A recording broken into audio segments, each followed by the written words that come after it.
grado, aparentemente. Es gravísimo. No, pero el hecho de que este proyecto se esté discutiendo hace tantos meses y hoy esté a pocas horas de tener media sanción en el Congreso sin que haya generado una reacción. Bueno, creo que solo se contó acá. Creo que solo se contó. Un proyecto de ley que hoy se va a tratar en el Congreso y que Bullrich supo trabajar con mucha discreción. Nunca estuvo en las primeras planas. Lo contaste en su momento, tenía algunos artículos espantosos. No sé lo si sigue teniendo. Quien estuvo hace unas horas con Bukele fue Patricia Bullrich. No sé si tenemos el tweet que publicó hace un rato con una foto. Ahí, ministra de Seguridad, firmé un acuerdo histórico con El Salvador que refleja un cambio de paradigma en la lucha contra el narcoterrorismo que venimos llevando adelante. Esta nueva doctrina revolucionaria se basa en varios principios fundamentales: el control territorial como eje de soberanía, la coordinación en la lucha, etcétera, etcétera. Estamos del lado... Bueno, un revolucionaria. Discurso, no veo nada nuevo ahí. Muy grandilocuente, pero claramente con la doctrina Bukele, que la conocemos, la hablamos muy seguido de esto, que tiene que ver muchas veces con detenciones arbitrarias, que tiene que ver con detenciones en condiciones absolutamente inhumanas.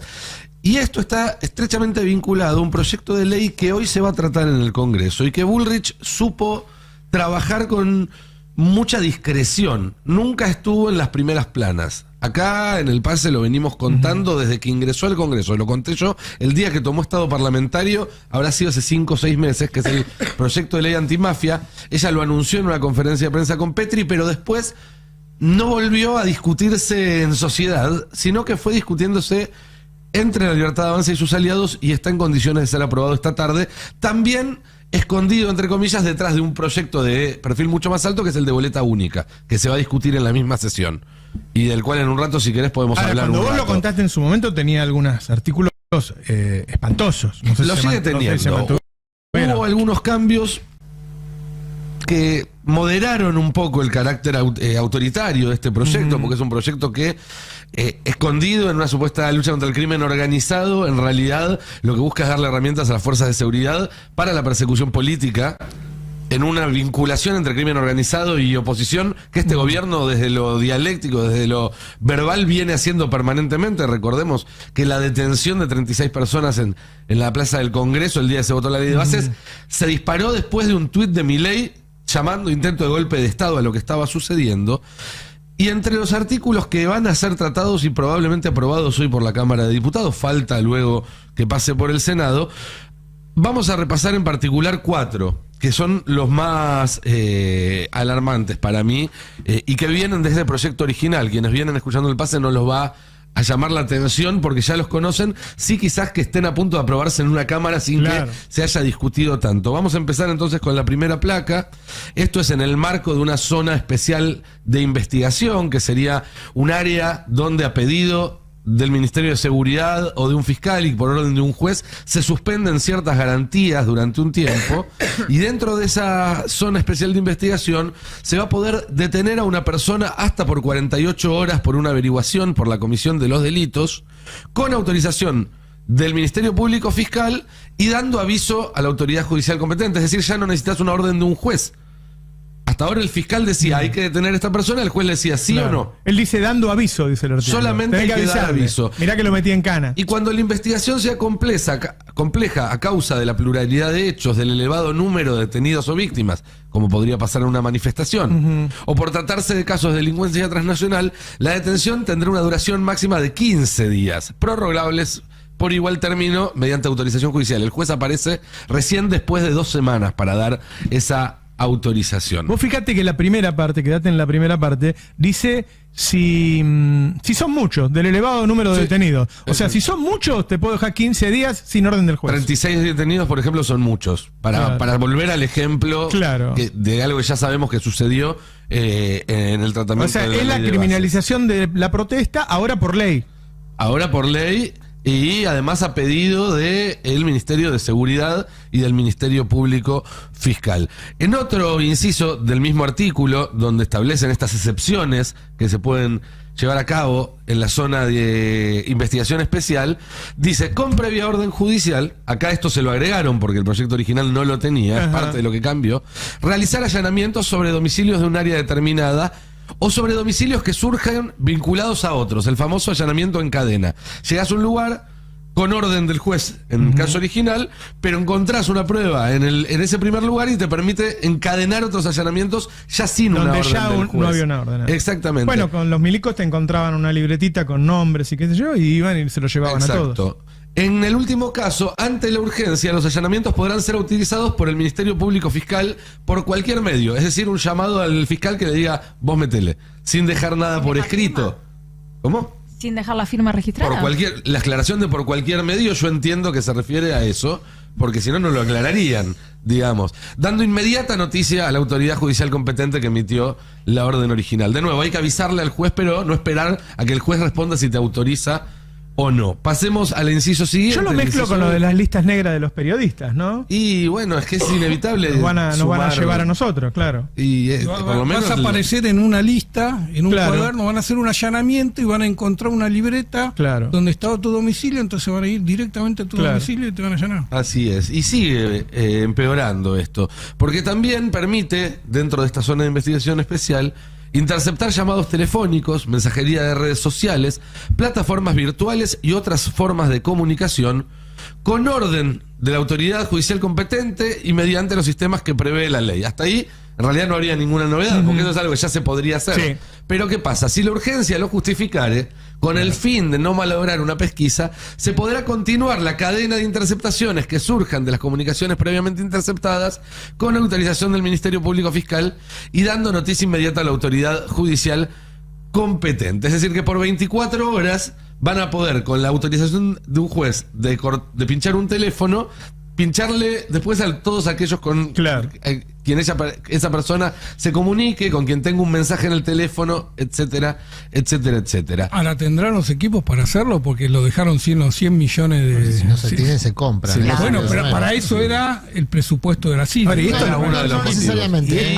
Y esto queda algo más. ¿Esto tiene número para ser aprobado? Aparentemente sí. En el oficialismo dicen que tienen el número. Ahora, falta un detalle más, que es lo que termina de redondear todo esto que leímos hasta ahora, que es el artículo 8 de este proyecto de ley, que lo que dice es, bueno, se incorpora a una ley anterior, porque todo esto son modificaciones al Código Penal, que será reprimido con la pena que correspondiera al delito más grave cometido por la organización a cualquiera de los miembros de dicha organización cuando la misma reuniera alguna de las siguientes condiciones: se valiera de la violencia física o de amenazas para el cumplimiento de sus fines, aplica a la protesta social en los términos en los que habla el gobierno, los hechos se produjeran de manera reiterada y ostensible en beneficio de la organización, aplica a la protesta social, los hechos se produjeran para amedrentar a la población en general o a ciertos sectores de la población o para intimidar a las autoridades ejecutivas, legislativas y judiciales. Eso está hecho para la protesta. Está hecho para la protesta. Resistencia a la autoridad. Y lo que dicen es que si una persona... Claro, si uno quema un auto, que además puede ser un infiltrado, y vos pasabas por ahí como pasaba el vecino,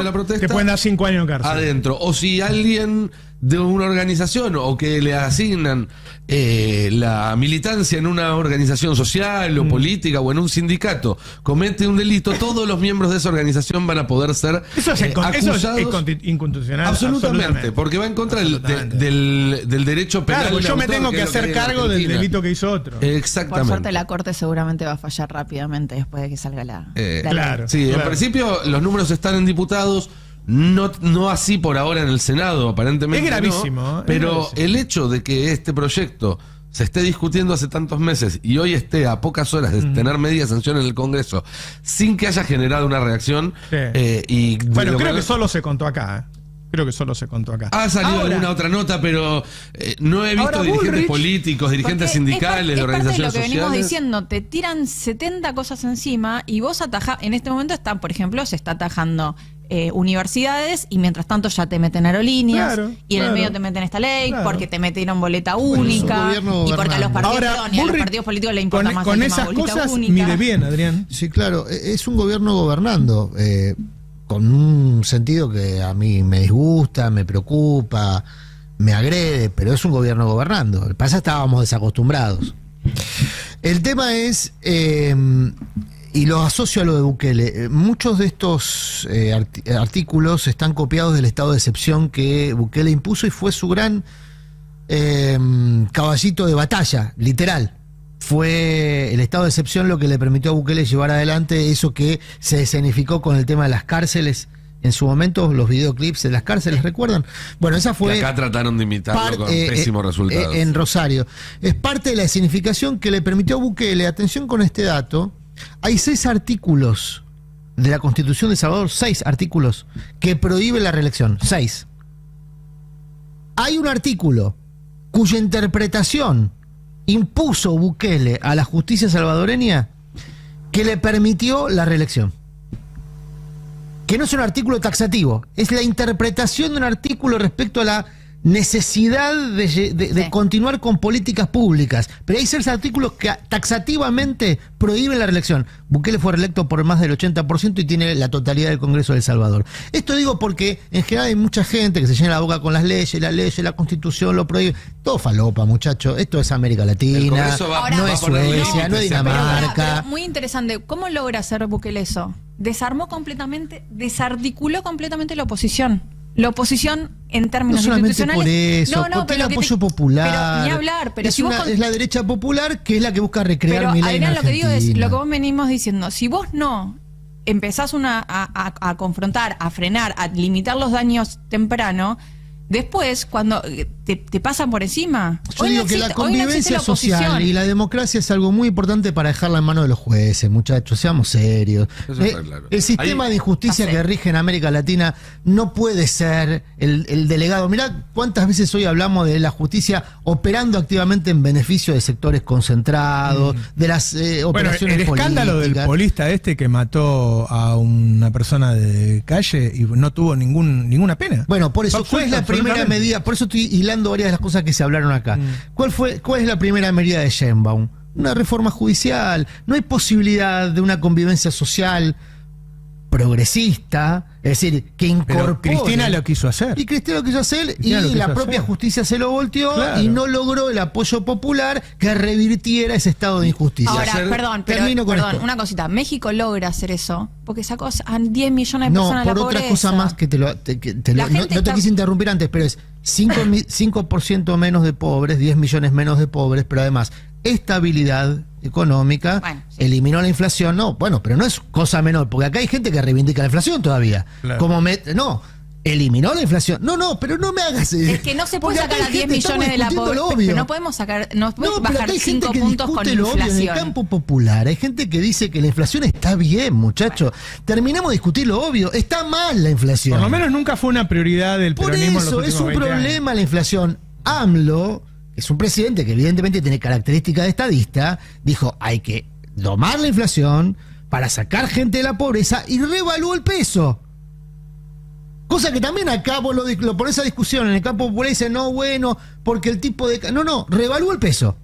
Frenó la inflación y sacó a 10 millones de personas de la pobreza. Lo mismo había hecho Lula en Brasil, no inventó nada AMLO. Lula hizo lo mismo en Brasil en la gestión de Lula. Acá quisimos inventar la cuadratura del círculo, sobre todo en la última gestión del campo nacional, y salió como el orto. Entonces hay que aprender de esas experiencias. Por eso uno lo de Bukele, con lo de AMLO, con lo de Burrich. Porque Burrich lo que trata de hacer, y ahí retomo lo que el centro que vos me tirabas, Burrich arrancó ayer el fin de semana el operativo clamor de su candidatura. Lo hizo del método tradicional, negándola. Es decir, creo que tenemos para escucharla a Burrich en el momento en que justamente Ortelli, fíjate, una persona que es protagonista de varios episodios políticos el fin de semana, le pregunta con tan a Burrich, poca cosa, ¿no? Claro, esa no necesita mucho, es verdad. Bueno, lo cierto es que le pregunta a Burrich, ¿vas a ser candidata? Y Burrich contesta. Patricia, ¿tenés pensado o te interesa ser candidata el año que viene? A mí no. ¿A vos no? Okay. No, a mí no me interesa, no porque, a ver, ¿qué se eligen? ¿Diputados y senadores?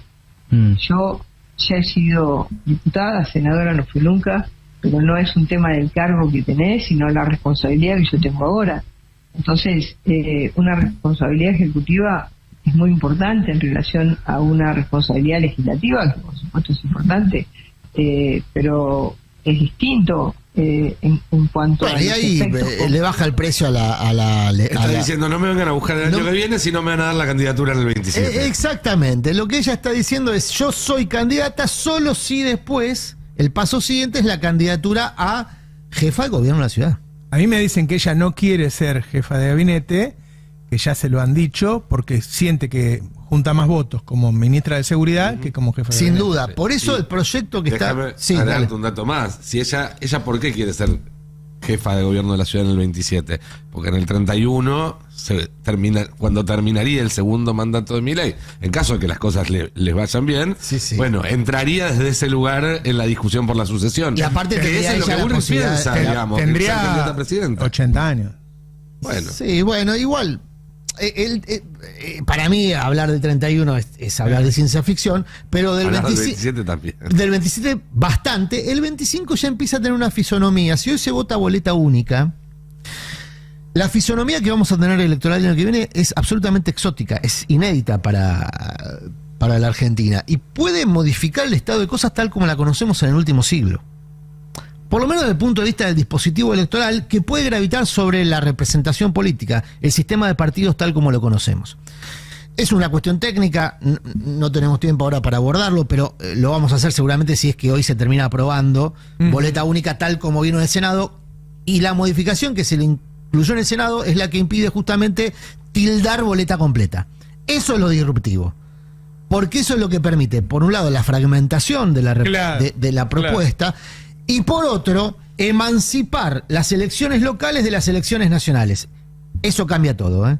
Cambia incluso quién va a ser candidato, quién va a ser candidata. Todo apunta a la fragilidad democrática. Del sistema de partidos. Exactamente.